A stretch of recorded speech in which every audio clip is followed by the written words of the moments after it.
Bonjour et bienvenue sur TV78 pour ce nouveau Club de la Presse. Rendez-vous mensuel avec les médias yvelinois. Aujourd'hui, Radio Sensation avec Nicolas Kirillovitz, Marmite FM avec Nouradine Agne et 7-8 Actu, les nouvelles avec Alexandre Marquet. Bonjour messieurs. Bonjour à tous. Bonjour tout le monde. Quelques-uns des sujets qui vont nous intéresser en ce mois de juin. Le sommaire 20 et 27 juin, nous nous rendrons aux urnes pour les scrutins départementaux et régionaux. Dans les Yvelines, la majorité sortante de droite et du centre détient l'intégralité des sièges et pourrait bien réaliser à nouveau un grand chelem. Y a-t-il encore un véritable enjeu ? La radio fête ses 100 ans, mais les radios libres n'ont-elles que 40 ans. Le département a participé à cette histoire, l'occasion d'en parler justement et d'écouter quelques témoignages. Et puis, dans 3 ans, la France accueillera les Jeux Olympiques, 50 ans en Yvelines, Versailles à l'honneur. Et pour faire monter l'engouement parmi la population, les acteurs locaux comptent bien sur la prochaine journée olympique qui se déroulera le 23 juin. Et puis, comme chaque mois, les personnalités qui ont marqué l'actualité yvelinoise à découvrir en fin d'émission. L'actualité en ce mois de juin, c'est bien évidemment les élections régionales et départementales, 2 scrutins importants pour le quotidien des Français. Et pourtant, la participation ne devrait pas être bien élevée. La faute au contexte sanitaire, au désamour général envers la politique, mais aussi de la confusion qui règne autour de ces élections. Vote par liste, par binôme, ou encore quelles compétences, pour quelles institutions, pour débuter la discussion sur ce sujet. Pensez-vous, les uns et les autres, que nous, médias, ne faisons peut-être pas assez de pédagogie, il n'y a pas assez d'explications sur ces élections ? On va commencer avec vous, Nicolas. Ça peut être une critique qu'on peut faire aux médias, mais je pense que en fait, les journalistes sont un peu comme les citoyens, ils sont un peu parfois perdus quand on voit les accords qui peuvent être passés au niveau régionaux, qui ne le sont pas au niveau départementaux. On a du mal à y comprendre, à y voir vraiment clair. Qu'est-ce qu'il en est ? Après, on essaie de faire notre possible, mais je crois qu'en fait, on peut pas rendre clair quelque chose qui ne l'est pas de base. On n'a pas ce pouvoir en nous, donc on essaie de faire un maximum, mais on peut pas inventer quelque chose qui ne l'est pas. Et donc voilà, vous le disiez, l'abstention, est-ce qu'elle va être plus importante qu'en 2015 ? Je crois qu'en 2015, pour les départementales, c'était 55% dans les Yvelines. Oui, à l'époque, c'était pas couplé l'élection, hein.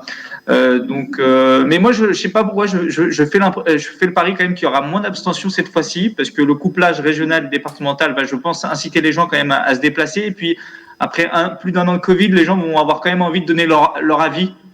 Donc on va pas voter pour vraiment les départementales et les régionales, on va voter un peu sur la gestion de la crise, je pense, par le gouvernement. Un premier tour de l'élection présidentielle avant 2022, en fait. Alexandre, vous avez le sentiment d'arriver à couvrir cette campagne. Comment ça s'organise du côté 7-8 Actu, les nouvelles ? Comme disait Nicolas, on essaie de faire le maximum nous aussi. Mais effectivement, donc on a couvert tous les candidats, notamment des régionales, qui sont mis dans les Yvelines, Julien Bayou, Valérie Pécresse et les autres. Pour les départementales, on essaie de faire les candidats sur nos zones. Mais c'est vrai que on le voit bien sur le web. Quand je mets un sujet sur le web, sur les cantonales, sur les départementales ou sur les régionales, ça marche pas, quoi. On a beau le faire, on a beau essayer d'être pédagogue et d'en parler, on voit bien que ça intéressera toujours moins qu'un fait divers ou d'autres sujets, malheureusement.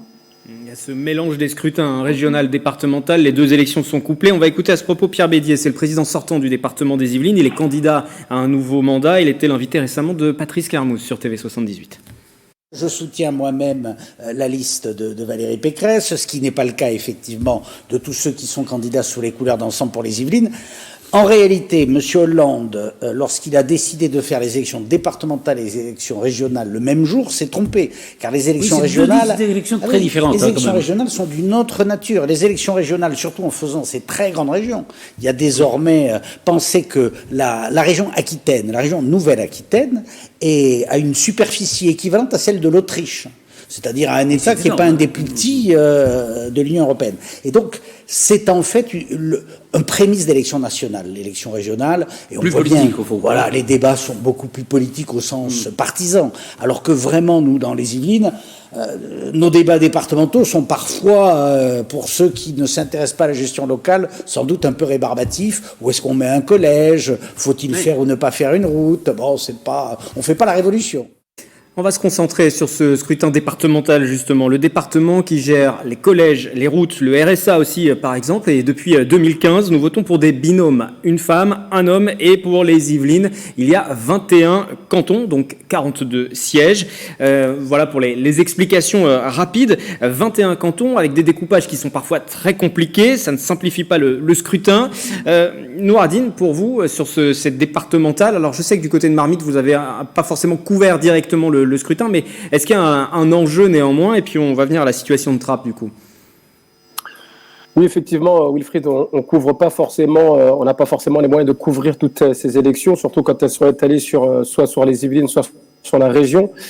Mais on parle quand même des départementales, on parle de l'importance du département, on essaie de décrypter un petit peu les compétences et départementales et régionales. Et si vous permettez juste une petite remarque, contrairement à ce que disait Nicolas, moi je pense que l'abstention va être très forte. En tout cas, moi c'est ce que j'ai ressenti sur le terrain.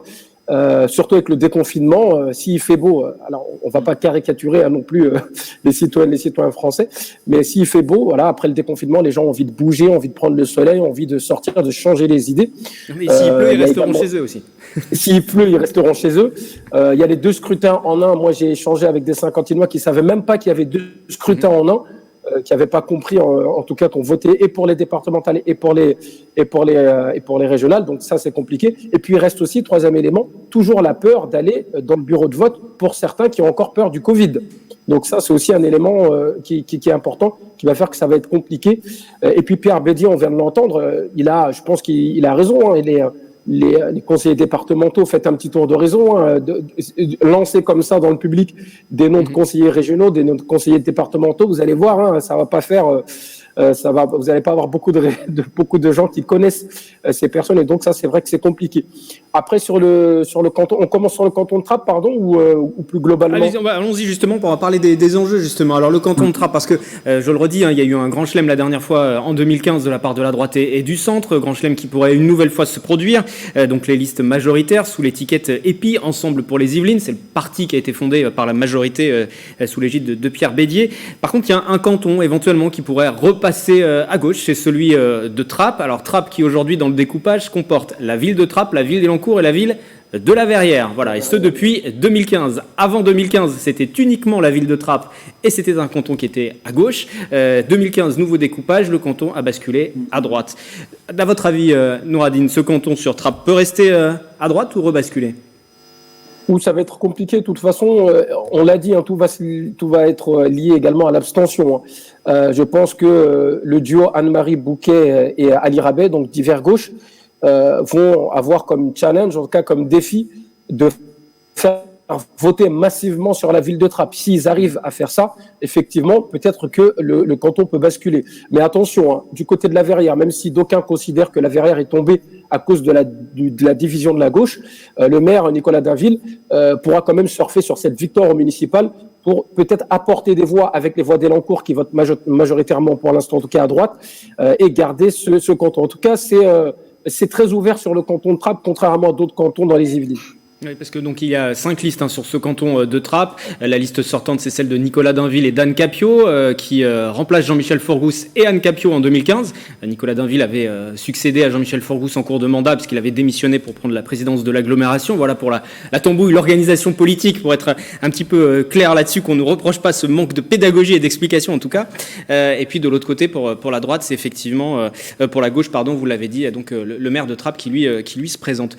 Pour vous, Nicolas, l'enjeu sur ces élections dans les Yvelines se situe où? Est-ce qu'il faut regarder particulièrement à Trappes? Est-ce qu'il y a d'autres cantons aussi intéressants? On pourrait évoquer la situation du Rassemblement national, on va y venir aussi tout à l'heure. Oui, justement, c'est ce que j'allais vous dire. Alors, si on parle de la gauche plus précisément, il y a aussi peut-être le canton de Montigny-le-Bretonneux, même si la surprise sera peut-être plus compliquée à réaliser pour la gauche, mais là aussi la gauche part unie, avec notamment François Morton, le maire de Guyancourt. Sinon, oui, ça risque de se passer du côté du Mantois, où le Rassemblement national, notamment parce que les enjeux sécuritaires, on le voit bien d'un point de vue national, prennent de plus en plus le pas sur l'actualité. Et peut-être que le RN pourrait surfer sur cette actualité nationale et en aucun cas locale, puisque les compétences sécuritaires du département et des régions est quasiment nulles, à part dans les transports. Pour la région, mais il pourrait ainsi surfer sur l'actualité nationale pour remporter, pourquoi pas, un canton dans le Mantois. C'est possible, et notamment face à Pierre Bédier. Et dans ce cas-là, ce serait pour EPI, comme vous le disiez, un échec, puisqu'ils ont fait 21 sur 21 il y a 6 ans. S'ils font 20 sur 21 ou 19 sur 21, même s'ils auront une majorité plus que large, ça pourrait être vu comme un échec pour eux. Alexandre, à présent, sur les enjeux de ce scrutin dans les Yvelines. Oui, l'enjeu n'est pas de savoir si la majorité départementale va rester à la tête du département, ça on en est tous convaincus, je pense. Effectivement, l'intérêt est de savoir si elle va réussir à refaire le Grand Chelem ou pas, comme il y a 6 ans. Effectivement, il y a 3 cantons dans le nord, autour du Mantois, où le Rassemblement national espère jouer les troubles fêtes. Donc c'est Mantes-la-Jolie, où Pierre Bédier, le président sortant, affrontera Cyril Nout, l'ancien maire de Mantes-la-Ville. Le canton de Limay, et puis surtout peut-être qui va créer la surprise, le canton de Bonnières-sur-Seine, où Patrick Stefanini, donc pour LR, affrontera du coup 2 anciens adjoints de Mantes-la-Ville, et aussi Pierre Krasuki pour le PCF. Donc ça fait une affiche un peu improbable, et c'est peut-être là où va jouer peut-être ce grand chelem, parce que Patrick Stefanini, il est un peu parachuté, il arrive à 67 ans, c'est un homme de réseau, un homme qui a un très grand CV, un CV long comme le bras. Mais il est un peu conseiller de François Fillon, ancien préfet. Oui, voilà. Mais inconnu sur le secteur. Et face à lui, il va se retrouver face à 2 anciens maires adjoints de Mantes-la-Ville, et sur un secteur rural où Marine Le Pen est arrivée en tête lors des présidentielles. Donc je pense qu'il faudra vraiment suivre ce canton de près. Ce canton plus particulièrement, c'est Laurent Morin, le responsable du Rassemblement national dans les Yvelines, qui est candidat notamment sur Bonnières. Donc, Nouradine, vous souhaitiez intervenir ? Oui, juste une petite remarque, si vous permettez, Wilfried, par rapport à ce qu'on disait tout à l'heure sur la responsabilité, voilà, notamment peut-être des journalistes. Même si sur les Yvelines, c'est vrai que, à moins de grosses surprises, la majorité devrait rester du côté de l'EPI. Mais je pense qu'il est important de ne pas laisser penser peut-être aux téléspectateurs que l'élection serait déjà jouée et que, en gros, c'est pas la peine d'aller voter. Non pas que je surestime l'influence médiatique sur la décision des électeurs d'aller voter ou non, mais quand même, certains pourraient se dire que cette élection ne changera rien puisque la majorité en place va l'emporter largement. Donc, au contraire, je pense que c'est ce qu'on essaie de faire. Je pense qu'au contraire, il faut insister sur les différences entre les différentes candidatures, les différents projets qui sont portés sur le département, et voilà, essayer de faire un peu de pédagogie sur cela. Voilà, c'était juste la petite remarque que je voulais faire. Et je voudrais moi aussi peut-être insister sur un point, c'est on mettait en avant le rôle des médias et peut-être des journalistes locaux qui n'est pas suffisant dans cette campagne. Mais en fait, il faut être clair aussi, les candidats ne font pas une énorme campagne du fait du contexte sanitaire, mais clairement, ils n'ont pas envie aussi, et notamment la majorité sortante, de faire campagne parce qu'on sait que la prime est au sortant généralement dans ces élections. On a du mal, vous le savez, TV78, puisqu'on travaille un peu sur ces élections en binôme, on a du mal à contacter les équipes des candidats, on a du mal à avoir des rendez-vous, des interviews, donc il y a ça aussi qui joue, c'est que les candidats eux-mêmes ne jouent pas trop le jeu. C'est plus la campagne des régionales. Hein. Par contre, les candidats aux régionales se manifestent. Alors, on ne va pas rentrer dans le détail des enjeux, mais effectivement, il faudrait regarder aussi, on parlait du premier tour de la présidentielle, les régionales, pour le coup, c'en est un bon exemple. Je reviens juste sur le Rassemblement national. On va écouter à présent Laurent Morin, délégué départemental, donc du RN 78. Il est candidat sur le canton de Bonnières. Il évoque les enjeux pour son parti. De manière générale, la région Île-de-France et le département des Yvelines sont quand même un territoire électoralement compliqué pour nous. Ceci dit, l'accélération de la recomposition politique, les ralliements que nous enregistrons, la pertinence de nos constats et de nos solutions, dans certains cantons des Yvelines, notamment Mantes-la-Jolie, Limay, Bonnières, Les Mureaux et Rambouillet, où nous sommes particulièrement forts. En 2015, sur ces cantons-là, nous faisions pratiquement 40%. Je pense que nous pouvons envisager la victoire sur ces cantons. Le canton de Bonnières, donc où se présente Laurent Morin, et je reprécise parce qu'on évoquait tout à l'heure le canton de Mantes, le canton de Pierre Bédier justement, donc face à lui Cyril Naute, l'ancien maire de Mantes-la-Ville, et également en binôme Mathilde Androuet, qui est élue européenne et l'ancienne responsable du département. Effectivement, le Rassemblement national qui met toutes ses forces dans la bataille. Est-ce que, pour conclure sur ce sujet des élections, et puis nous en reparlerons après le scrutin fin juin, est-ce qu'on va assister peut-être à une recomposition de la droite? Est-ce que ça peut jouer aussi, parce que le Rassemblement national, on l'a vu au niveau national, au niveau des régions, fait un appel du pied et essaye de bâtir des ponts, de larges ponts, de grandes structures avec les LR. Est-ce qu'il y aura une recomposition aussi de la droite par la suite, vous imaginez, dans les Yvelines? Qui se lance? Alors, visiblement, personne ne veut prendre la parole sur le sujet. Nicolas. Dans les Yvelines, j'ai pas l'impression, j'ai l'impression que la digue est quand même assez solide entre le Rassemblement national et la droite et le centre en général. Puis il y a cet accord un peu unique, finalement, dans les Yvelines où le Ensemble pour les Yvelines, la droite quand même englobe une bonne partie du centre. Il y a pas visiblement de pont qui existe. Et puis on voit bien Laurent Morin, et comme Pierre Bédier, il se tape dessus très durement, excusez-moi l'expression, mais dans les médias ou même en off, quand on parle avec eux, ils ont quand même pas des mots très tendres. On a du mal à imaginer une alliance, une recomposition, et même dans les personnages politiques principaux de la droite yvelinoise, il n'y a pas de discours, on va dire, bienveillant envers le Rassemblement national. Donc, si ça peut se passer au national, ce genre d'accord ou de lien qui se crée, j'ai du mal à l'imaginer dans les Yvelines. Oui, les Yvelines sont historiquement une terre centre-droit depuis toujours. Un endroit où l'extrême droite fait des résultats assez faibles généralement, hormis du coup maintenant dans le nord du département, vers Mantes et aussi vers Rambouillet dans le sud. Et je pense que la droite et le centre n'ont pas besoin, comme ça peut être le cas par exemple en PACA, du Rassemblement national pour se faire élire. Et je pense que ça joue, et puis le fait aussi effectivement que Pierre Bédier soit en opposition avec Cyril Naute à Mantes, je pense que ça aide pas non plus le rapprochement. Il faudra voir ce que font les électeurs aussi. Est-ce qu'il y aura une influence du national, une partie des électeurs LR qui peuvent partir vers le Rassemblement national? La question de la sécurité est omniprésente, et aussi dans le département des Yvelines. On se souvient malheureusement aussi des attentats qui ont touché du côté de Rambouillet les forces de l'ordre. Tout ça peut avoir aussi une incidence, mais on va pas projeter non plus, et on verra bien les résultats. Allez-y. Il y aura un autre intérêt, je pense, on a commencé à en parler avec le canton de Trappes, c'est les résultats des nouveaux maires qui ont été élus il y a une petite année. C'est le cas de Geoffroy Bax de Kitting, qui se présente, donc maire du Perret en Yvelines, qui se présente sur le canton de Rambouillet. Donc ce sera intéressant de voir son résultat un an après son élection. Et puis bien sûr, le canton de Trappes, où deux nouveaux maires se présentent, donc Nicolas Dainville, conseiller départemental sortant, et maire de la Verrière, et qui fait face à un mécontentement d'une partie du bois de l'étang concernant un projet de démolition. Et puis Ali Rabé, maire de Trappes, dont l'élection a été annulée par le tribunal administratif en février dernier et qui a fait appel devant le Conseil d'État. Donc ça sera très intéressant de voir leurs résultats dans leurs communes respectives. Et on verra aussi ce que décide le Conseil d'État, annulation ou pas, et inéligibilité pour Ali Rabé qui pourrait éventuellement devenir conseiller départemental. Alors là, ce sera encore autre chose. On va s'arrêter là avec la politique, scrutin 20 et 27 juin à la fois pour les départementales et pour les régionales. Et donc on quitte la politique, on va parler radio à présent. 22 décembre 1921, Radio Tour Eiffel, première station créée en France, émet pour la première fois depuis Paris, depuis la Tour Eiffel, donc 100 ans après, une semaine de célébration va marquer cet anniversaire. La semaine s'achève tout juste, début juin.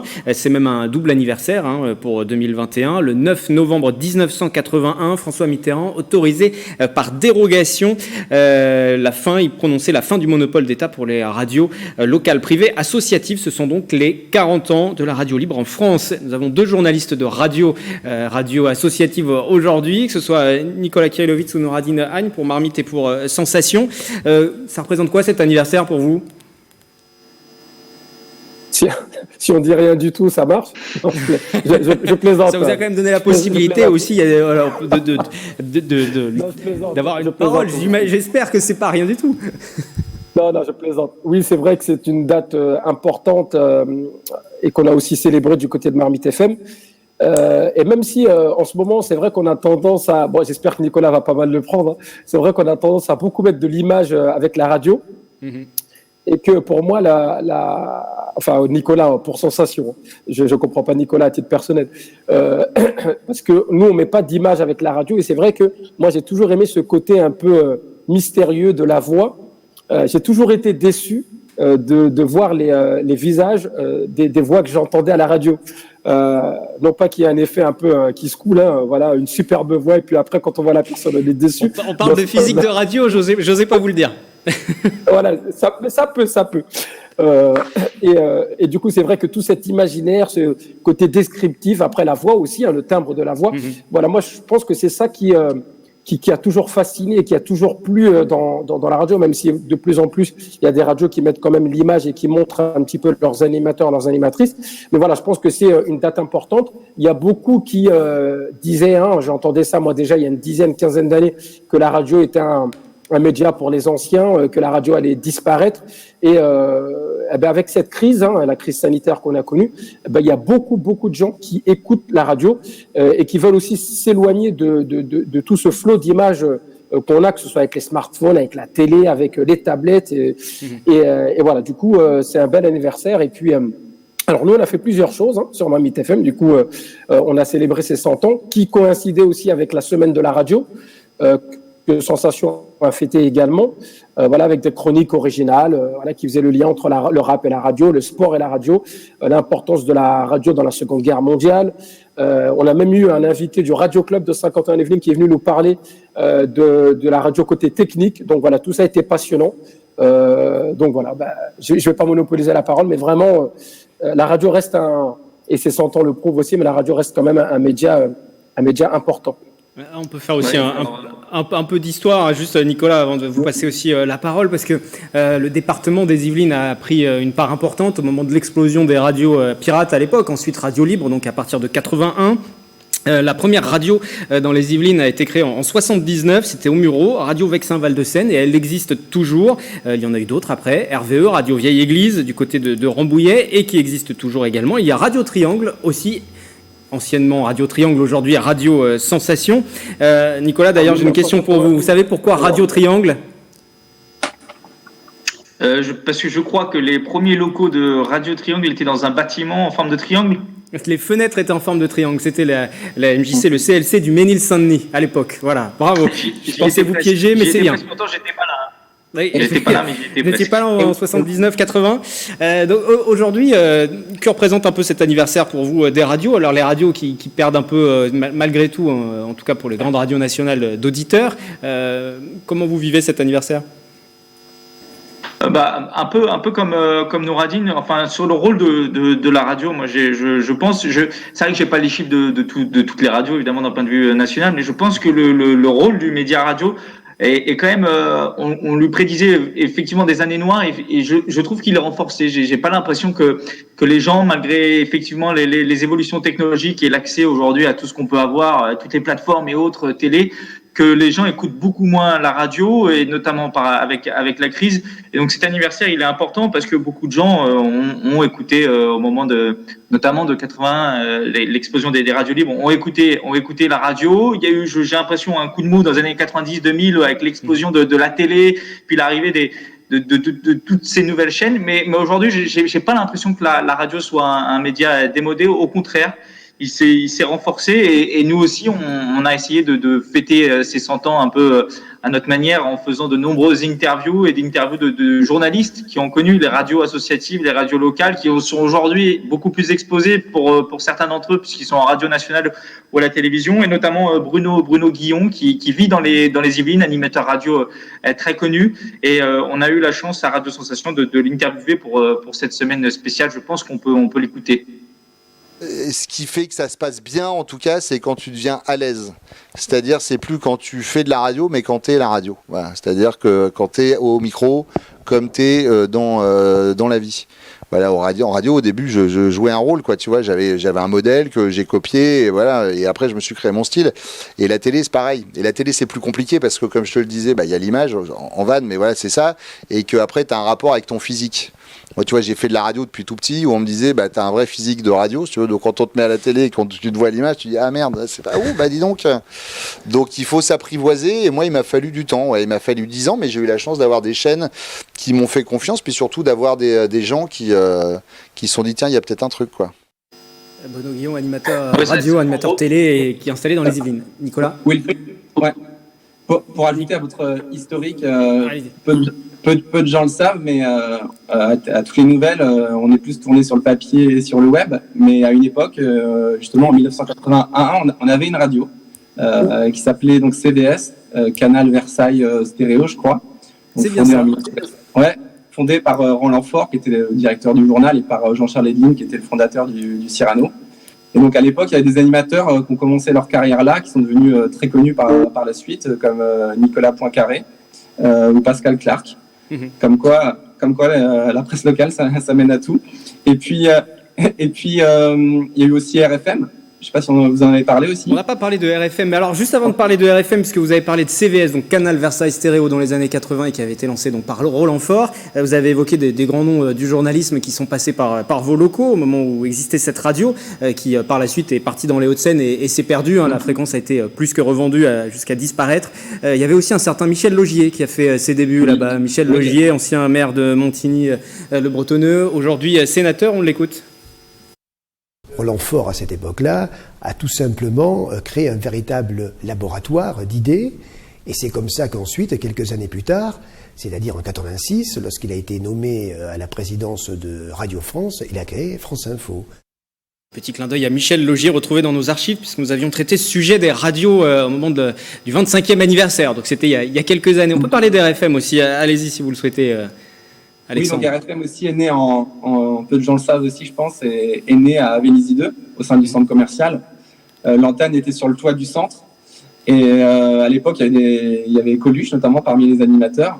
Donc ça a débuté au sein du centre commercial et ça restait comme ça, je crois, 4-5 ans, avant de partir vers la Défense en 1985-86, je ne sais plus. Fréquence fondée par Patrick Meyer qui avait lancé cette radio et qui même pendant tout un temps a été brouillée parce qu'ils y diffusaient de la publicité et ça c'était aussi interdit et l'antenne était brouillée et ils devaient bidouiller leurs émetteurs avec Coluche qui animait son émission pendant les travaux. L'humour continue si j'ai bonne mémoire dans les archives que j'ai pu consulter. Nicolas, vous vouliez réintervenir ? Oui, je ne sais plus à quel propos, mais je voulais rebondir aussi sur ce qu'avait dit Nouradine concernant la vidéo. Il a raison, moi aussi je partage cet avis. La radio, c'est d'abord un timbre de voix. Et je crois que toutes les radios qui se sont lancées massivement dans la diffusion, alors Radio Sensation à son échelle l'a fait aussi, mais je pense notamment aux radios nationales, dans la diffusion télé, je crois que c'est pas une réussite. Parce que les gens ne recherchent pas ça en radio, ils recherchent la proximité. On l'a dit avec cette crise aussi, je pense qu'il y a un besoin on sature d'images au bout d'un moment et qu'il y a ce retour à la radio et la radio peut, sur ce point-là, faire preuve de force. Et donc, je pense que c'est ça, la radio, la force de la radio, c'est la voix, uniquement la voix qui laisse aussi faire travailler l'imagination. Il faut pas qu'elle se perde sur ce chemin-là. Elle a essayé il y a quelques années, notamment France Info, en allant sur la télé. Je suis pas sûr que ça soit une réussite, que ça soit l'avenir de la radio. Je pense que l'avenir de la radio, c'est de rester tout simplement une radio sur les ondes. Oui, et puis rapidement, vous le disiez tout à l'heure, Wilfried, il y a les audiences peut-être du national aussi qui chutent un petit peu. Après, si on regarde vraiment l'audience globale, même si on rajoute ce qui est sur Internet, c'est-à-dire les podcasts, que ce soit les podcasts des radios ou les podcasts natifs, comme on dit, c'est-à-dire qui sont créés pour Internet, c'est vrai que les chiffres sont assez impressionnants et qu'il y a de plus en plus d'écoute aussi par ce biais-là. Même si certains pourraient dire que bon, le podcast, c'est autre chose. Mais en tout cas, voilà, l'audio, globalement, est vraiment très important. Oui, c'est un mode de consommation, en tout cas d'écoute différent, tout comme pour la télé aussi, qui aujourd'hui se consomme beaucoup en replay, sur des programmes spécifiques sur le web aussi. Et juste pour conclure, on va rester sur Marmite, justement, Marmite qui date du début des années 2000, qui a vu débuter aussi des animateurs qui aujourd'hui sont connus nationalement. Je pense à Issa Doumbia, écoutez-le. Écoutez Issa, c'était en 2005. On essaye de toucher un maximum de la population de trap. Donc on met carrément tous les genres de musique. On a eu des retours, il y a des personnes qui nous disent qu'ils aiment bien justement puisqu'il y a un mélange de plein de genres de musique et des gens qui n'écoutent pas forcément de la chanson française, ils écoutent quelques morceaux, ils disent ah tiens celui-là il est bien, donc ils commencent à apprécier. Donc on essaye de bien faire ça pour que tous les gens de Trappes apprécient bien cette radio. Issa Doumbia, issu de Déclic Théâtre, qui naturellement s'est retrouvé à l'antenne de la radio. Et donc dans 15 ans, on aura Nouradine qui sera lui aussi une star nationale, c'est ça? C'est ça. Je vais faire Show Me Your Voice et des jeux sur les Lego. Oui, vous voyez que... Seriez-vous en train de vous moquer d'Issa? Non, ça, c'est un copain, donc c'est pour ça. Qui aime bien, châtie bien. Et en plus, il est plus costaud que moi. Non, vous voyez qu'il a gagné en aisance depuis 2005. Il était animateur, réalisateur, et c'est vrai que son parcours est assez impressionnant. Et voilà, quoi, retrouver Issa aussi au niveau national, c'est toujours quelque chose qui fait plaisir, voilà, de voir que du local, on peut passer au national. Après, il y en a qui veulent pas aller au national, hein. Il y en a qui sont très bien dans le local et qui ont peut-être une posture un peu plus militante ou plus de proximité. Et voilà, mais en tout cas, ça fait toujours plaisir, effectivement, de revoir ces images. Et avec Chloé, qu'on aperçoit aussi, un petit bisou à Chloé, qui était à l'origine du projet de Marmite FM avec Papy. Donc, et Emmanuel Muselet aussi. Et Emmanuel Muselet, merci à vous. Ouais, Manu Muselet aussi également. Voilà, bon anniversaire donc aux radios. On aura l'occasion d'en reparler d'ici la fin de l'année 2021. Le vrai anniversaire, les vrais 40 ans de la radio libre, ce sera en novembre 81. Et d'ailleurs, on peut s'interroger sur cette semaine des 100 ans de la radio, hein, parce que la vraie première émission, c'était décembre 1921 du côté de Paris. Voilà, pour la bande FM. En tout cas, bon anniversaire aux radios. On passe aux personnalités à la une ce mois-ci. Les choix des journalistes des rédactions locales. On va rester malgré tout un peu dans les radios avec Nicolas et avec Nouradine. Tous les deux, ce mois-ci, vous souhaitiez mettre à l'honneur les bénévoles de ces radios associatives. Nouradine. Vas-y, Nouradine. Nicolas, c'est moi qui commence, ok. Allez-y, comme vous voulez. La personnalité du mois, pour moi, elle sera plurielle, puisque ce sont tous les bénévoles. Je crois que Nicolas aussi a fait la même chose. C'est tous les bénévoles qui, depuis 2001, font grandement vivre Marmite FM, puisque près de 60% des programmes sont faits par des bénévoles saint-quentinois. Alors de la musique, c'est-à-dire la chanson française de Jean-François au reggae, raga de Dom, de la poésie de Maggie et Jean-Yves au conte de Mario, Monico, les débats de société avec le Trappy Blog radio de Mehdi, les expressions de la langue française avec Valérie, alias Valou, le bien-être avec Fabienne, le yoga avec Marilyn, une émission de musique, d'interview avec les maisons de retraite et les EHPAD avec Nathalie, le sport avec Gilles, Samy et Julien, la parentalité, la maternité avec Fanta, les lectures théâtralisées avec Jacques, Maggie et toute l'équipe de Contes en Bande, c'est bientôt fini. Face Yveline avec Chloé, la Cité des métiers avec Valérie, l'éducation aux médias avec Cindy, la diététique, la botanique, la permaculture, la philosophie avec Greg, le rap avec Julien et Robin. Voilà, donc merci à toutes ces femmes et tous ces hommes qui, jeunes, vieux, d'horizons différents, qui font Marmite FM. Et puis on peut rajouter aussi l'équipe qui les encadre. C'est-à-dire la rédaction de Marmite FM, c'est moi tout seul, donc merci Nouradine. Et puis voilà, l'équipe aussi avec Noémie, Ronan, Géraldine, Sophie, Claire et Nono. Voilà. Et puis un clin d'œil à Chloé qu'on a cité tout à l'heure et à Manu. Et tous ces bénévoles qui font vivre les radios, forcément aujourd'hui, si elles existent encore, c'est grâce à leur engagement. 100%, oui, tout à fait. Nicolas. Oui, c'est ça. Oui, moi, c'était pareil. C'était un clin d'œil à tous les bénévoles, au-delà de la Radio Sensation, aussi ceux de Marmite FM et de toutes les radios locales et associatives de France, parce que sans elles, hein, c'est comme le réseau associatif en général, dans le domaine du sport, culturel ou autre, sans les bénévoles, c'est impossible, et encore plus aujourd'hui où les financements se font de plus en plus rares, et donc il faut compter sur la bonne volonté des gens. J'ai pas nécessairement autant de gens à saluer, moi, à Radio Sensation, parce que vous savez aussi qu'une radio locale, c'est des hauts, des bas.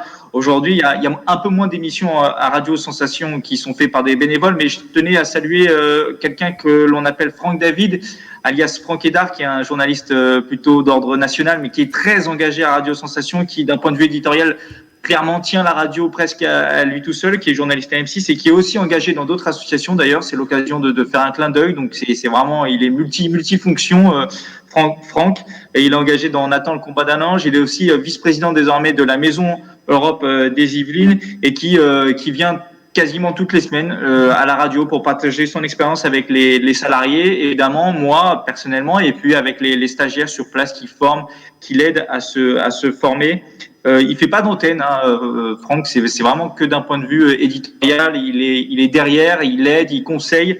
Il vous fait des commentaires sur votre voix qui n'est jamais assez bonne et sur vos papiers qui ne sont jamais assez bons à ses yeux. Mais voilà, c'est important parce que sans lui, par exemple, Radio Sensation aujourd'hui serait probablement beaucoup moins sur le terrain, beaucoup moins efficace. Donc merci Franck et merci à tous les bénévoles. Oui, puis j'en profite moi pour remercier Franck parce que donc on travaille aussi ensemble. Il y a beaucoup de collaborations qui existent entre Radio Sensation et puis TV78 encore pour ces élections. Et il y a aussi pas mal de journalistes que vous voyez sur cette antenne aujourd'hui sur TV78 qui sont passés par l'école Franck David, Franck Hédard sur Radio Sensation. Voilà, la boucle est un peu bouclée au niveau du vivier local. On change de sujet, on va parler d'un engagement d'un sportif pour soutenir les enfants malades avec vous, Alexandre. Oui, je voulais mettre en avant Philippe Mariani et 3 autres membres du club cyclotourisme de Maurepas qui se sont lancés dans un défi solidaire. Du 14 au 18 juin, ils vont parcourir 1400 km à vélo, donc une diagonale entre Brest et Menton, dans les Alpes-Maritimes. Et tout au long de leur parcours, les coureurs ils vont recueillir des fonds pour aider à lutter contre les cancers pédiatriques.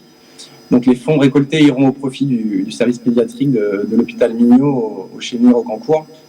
Et si tout va bien, ils vont mettre environ à moins de 116 heures pour rejoindre le sud et Menton.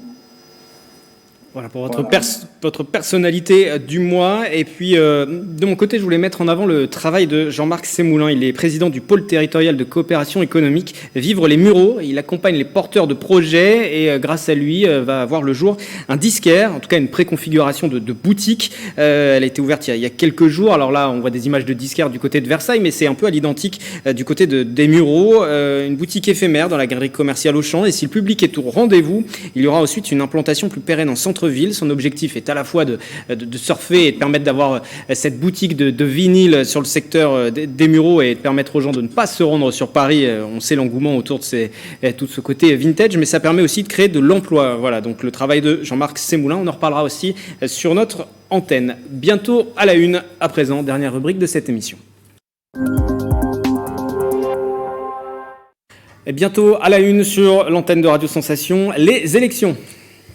Oui, je rebondis sur le début d'émission. Je ne suis pas très drôle et très innovant aujourd'hui, mais effectivement, parce que le 20 et le 27 juin, on va couvrir ces élections. Alors avec nos moyens aussi, on en parlait tout à l'heure, on ne pourra pas être présent sur tous les cantons, dans tous les QG de campagne, mais on va en tout cas proposer des flashs pendant ces 2 soirées électorales pour tenir au courant des scores, des taux d'abstention. Donc dans la soirée du 20 et 27 juin, les dimanches, et puis aussi en partenariat avec vous, TV78, puisque on va sur les réseaux sociaux reprendre de nombreuses publications qui seront les vôtres, et on va essayer de coopérer un maximum.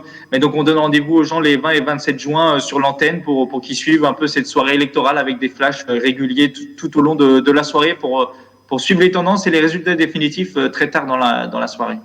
À suivre donc sur l'antenne de Radio Sensation 98.4 et puis sur les réseaux sociaux aussi bien de Radio Sensation que TV78. Sur TV78, rendez-vous pour des éditions spéciales le lendemain dès 19h et ce sont les journalistes de nos 2 rédactions qui vont travailler conjointement. Bientôt à la une sur l'antenne de Radio Marmite 88.4, les 150 ans de la Commune de Paris. Oui, effectivement, Wilfried, événement important et qui est célébré dans une ville à tradition communiste très à gauche. Notamment voilà les maires qu'on a eu comme Robert Graveau ou Bernard Hugo encore. Donc voilà, il y a des événements qui sont organisés sur la ville de Trappes et voilà, donc Marmite va couvrir ces événements et voilà, faire un petit peu découvrir cette histoire de la commune de Paris qui n'a pas duré longtemps. Je crois que c'est 72 jours. Voilà, suite au conflit franco-prusse. Voilà, pour les souvenirs d'histoire de l'école. On continue à faire le tour d'horizon de vos médias locaux et les sujets prochainement abordés. On va parler de sport. Vous êtes très sport cette semaine, oui. Ce mois-ci, Alexandre. Oui, c'est vrai, avec le Plaisir Rugby Club qui va entrer dans une nouvelle ère de son développement. À partir de la rentrée de septembre, le club va ouvrir sa propre académie de rugby. Donc, ça sera en fait un centre d'entraînement mixte qui sera destiné aux joueurs et joueuses âgés de 16 à 23 ans dans le but de les former au sport de haut niveau. Donc c'est un centre qui pourra accueillir 45 jeunes tout au long de l'année et à terme cette structure elle doit permettre au club en fait d'avoir une base solide de jeunes pour alimenter son équipe première. Et à terme, l'objectif, c'est de gravir les échelons pour le club et de monter d'abord en Fédéral 1. Actuellement, ils sont en Fédéral 2 depuis 4 ans. Et donc de monter en Fédéral 1, donc c'est l'équivalent de la 3e division, donc d'ici 2027. Et puis après, gravir un échelon supérieur et monter en Pro D2, donc c'est d'ici 2032. Donc la Pro D2, c'est la division 2. Et s'ils y arrivent, Plaisir deviendrait le premier club professionnel de rugby dans les Yvelines. Donc ça serait historique. Bon, on n'en est pas là, hein. C'est des objectifs très ambitieux qui vont demander beaucoup de travail et aussi beaucoup d'argent avec un budget qui va sensiblement augmenter dans les années à venir. Les détails sur le site 78actu.fr, également à lire dans les nouvelles. J'en profite pour vous montrer les unes des nouvelles, les 2 éditions yvelinoises, Versailles, Rambouillet. Voilà la vidéo verbalisation du côté de Versailles qui est activée. Et puis l'autre une, c'est celle du côté de Rambouillet, les enjeux agricoles de la région. On parlait de sport. Et puisqu'on parle... Allez-y. Ah ben j'ai voulu parler de sport moi aussi, puisque on oublie peut-être, mais ça va être en lien avec la deuxième phase du déconfinement, mais il y a le championnat d'Europe qui commence de football le 11 juin. Alors c'est très national, mais on oublie très souvent que Clairefontaine est situé, le centre d'entraînement de l'équipe de France est situé dans les Yvelines. Comme quoi, vous faites bien d'intervenir, Nicolas. Par contre, vous n'avez pas bien lu le conducteur de l'émission. On s'avait prévu d'en parler dans quelques minutes. Mais merci, Nicolas. Voilà. Je ne manquerai pas de venir mettre la pagaille dans vos prochaines émissions. Je disais, puisque l'on parle de sport, évoquons sur TV78 la journée dédiée aux Jeux Olympiques. Dans 3 ans, Paris 2024 mettra en valeur également le territoire yvelinois. L'enjeu est de fédérer la population d'ici là. À Saint-Quentin en Yvelines, le 23 juin, journée olympique qui va regrouper des centaines de jeunes. Ce sera golf national pour découvrir ce sport, mais pas seulement. Tous les sports olympiques, il y aura des démonstrations, des rencontres. C'est ouvert aux écoles. Forcément, le contexte sanitaire n'aide pas à ouvrir au grand public. Il faudra attendre encore un peu pour ça. Et TVFil organisera plusieurs émissions spéciales, rendez-vous fin juin, donc notamment pour un Si on parlait sport avec Mickaël Elmidoro et notamment les présidents des différentes fédérations sportives de France. Allez, on va parler justement de l'Euro. Parlons-en, vous vouliez y venir. Le club de la presse se termine juste avec l'Euro, puisque l'Euro de foot débute le 11 juin et les Bleus se préparent donc dans les Yvelines du côté de Clairefontaine. On en voit quelques images. En général, ça fédère beaucoup de monde. Aujourd'hui, forcément, un petit peu moins à cause de la situation sanitaire. Allez, on va faire vos pronostics. Nicolas, vous vouliez parler de foot. Pronostics, vous en pensez quoi de cette équipe de France ? Je pense clairement que si l'équipe de France gagne pas l'Euro de football, ça sera vu comme un échec. Parce qu'ils ont aujourd'hui, je pense, la meilleure équipe. Ils sont champions du monde en titre, vice-champions d'Europe aussi en titre. Tout autre résultat, même si on n'a pas l'habitude d'être très ambitieux, je pense, avec l'équipe de France, généralement on est un peu prudent. Je pense que là, il faut assumer le statut de favori. Et s'ils gagnent cette compétition en assumant ce statut de favori, ils montreront définitivement qu'ils sont la meilleure équipe, que l'équipe de France est la meilleure équipe du monde en ce moment. On sait que ça dure pas longtemps en général, le statut de favori. Hein. Pensez à 2002. Ça réussit pas du tout. Et moi, c'est vrai, mais faut pas avoir peur. La réalité d'hier ne sera pas celle de demain. Et puis ce qu'il faut dire, ça c'est beau. Mais c'est vrai qu'avec tout ce qui se dit actuellement, Wilfried, avec Benzema, le retour de Benzema, on a une équipe géniale. Vous avez vu cette attaque de feu, toute l'Europe a peur de nous, et patati et patata. Oui, c'est vrai que là, ça a tous les ingrédients du scénario catastrophe et de même pas sortir des poules. Mais bon, voilà, on espère qu'on va gagner quand même. Allez, le pronostic est pas très positif, Nouradine. Ah non, si, mon pronostic est positif, mais moi j'ai peur quand j'entends dire que la mariée est trop belle. En général, ça finit mal. Oui, bon, c'est pas une comparaison très jolie, mais bon, pardon. Oui, ce qu'il faut dire, c'est que pour relativiser un peu et pour être prudent, c'est que oui, la France est favorite, mais un Euro de football est beaucoup plus relevé qu'une Coupe du Monde, avec un niveau beaucoup plus dur. Et on a un premier tour très très dur avec le Portugal champion d'Europe, l'Allemagne précédemment championne du monde. Et ça peut très mal se goupiller dès le premier match si vous perdez en Allemagne à Munich. Et vous pouvez très bien passer à la trappe dès le premier tour. Hein. Je vous sens très pessimiste. Du moment qu'on met les pénaltys, ça devrait aller. Si on arrive à mettre les pénaltys, on devrait s'en sortir. Rendez-vous après la compétition, on verra qui a eu raison ou pas. On débriefera tout ça. Donc, et justement, un mot, engagez-vous un petit peu, qui sera champion d'Europe, et on débriefera ça au mois de juillet sur le dernier club de la presse. Nicolas, champion, la France ? Pour moi, la France, oui, la France. Nouradine ? Pour moi, la France. Allez, les Bleus. Et Alexandre ? Oui, la France et peut-être l'Espagne. Un joker pour vous, alors. Ok, bon allez, moi je vais m'engager aussi, je vais pas prendre de risques, je pense à la France, mais effectivement, je partage un peu l'opinion de Nouradine aussi. Hein. La mariée est trop belle, pour reprendre votre image. Merci à vous trois, en tout cas, d'avoir participé à ce club de la presse pour ce mois de juin. Merci donc aux journalistes de Radio Sensation, Radio Marmite, 7-8 Actu, les nouvelles. On se retrouve bientôt sur TV 78.